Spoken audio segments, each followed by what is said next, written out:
Michael Jackson biopic 'Michael' cinema. నాలాంటి Michael Jackson అభిమాని కాకపోయినా కూడా నేను వరుసగా 2 వారాల పాటు చూశానది. ఒక శనివారం వెళ్ళాను, మళ్ళీ నచ్చి మళ్ళీ వెళ్ళాను ఇంకో శనివారం. మళ్ళా రేపు రాబోయే శనివారం కూడా వెళ్తున్నాను. ముఖ్యంగా ఆ సినిమా నాకు ఎందుకు నచ్చిందంటే, నేను మైకల్ జాక్సన్ గురించి నాకు అసలు ఏం తెలీదు. సో, మైకల్ జాక్సన్ గురించి తెలుసుకునే అవకాశం ఈ సినిమా కలగజేసింది. ఒక చిన్న పిల్లోడు ఒక ఫ్యామిలీలో ఉంటా, ఐదుగురిలో ఒకడుగా ఉంటా. వాడి సొంత టాలెంట్ 10 ఏళ్ల వయసులో, 8 ఏళ్ల వయసులోనే వాడి సొంత టాలెంట్. వాడు lead singer of the family. ఆ తర్వాత అక్కడి నుంచి వాడు ఇండివిజువల్గా 18 ఇయర్స్ వయసుకే వాడు అద్భుతమైన లిరికిస్ట్, మ్యూజిక్ చేయటం, డ్యాన్స్ చేయటం, కంపోజ్ చేయటం, ఎంతో మ్యూజిక్ ఆల్బమ్స్ క్రియేట్ చేయటం, అలాంటి టాలెంట్ నన్ను అబ్బురపరిచింది నాకు.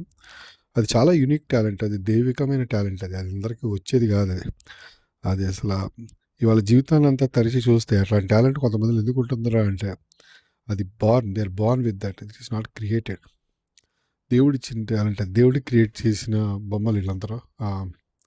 అద్భుతమైన మనిషి, అద్భుతమైన క్రియేషన్. ఆ తర్వాత శోచనీయం ఏంటంటే, మన English media Michael Jackson biopic 'Michael' cinema. నాలాంటి మైకల్ జాక్సన్ అభిమాని కాకపోయినా కూడా నేను వరుసగా 2 వారాల పాటు చూశానది. ఒక శనివారం వెళ్ళాను, మళ్ళీ నచ్చి మళ్ళీ వెళ్ళాను ఇంకో శనివారం. మళ్ళా రేపు రాబోయే శనివారం కూడా వెళ్తున్నాను. ముఖ్యంగా ఆ సినిమా నాకు ఎందుకు నచ్చిందంటే, నేను మైకల్ జాక్సన్ గురించి నాకు అసలు ఏం తెలీదు. సో, మైకల్ జాక్సన్ గురించి తెలుసుకునే అవకాశం ఈ సినిమా కలగజేసింది. ఒక చిన్న పిల్లోడు ఒక ఫ్యామిలీలో ఉంటా, ఐదుగురిలో ఒకడుగా ఉంటా. వాడి సొంత టాలెంట్ 10 ఏళ్ల వయసులో, 8 ఏళ్ల వయసులోనే వాడి సొంత టాలెంట్. వాడు lead singer of the family. ఆ తర్వాత అక్కడి నుంచి వాడు ఇండివిజువల్గా 18 ఇయర్స్ వయసుకే వాడు అద్భుతమైన లిరికిస్ట్, మ్యూజిక్ చేయటం, డ్యాన్స్ చేయటం, కంపోజ్ చేయటం, ఎంతో మ్యూజిక్ ఆల్బమ్స్ క్రియేట్ చేయటం, అలాంటి టాలెంట్ నన్ను అబ్బురపరిచింది నాకు.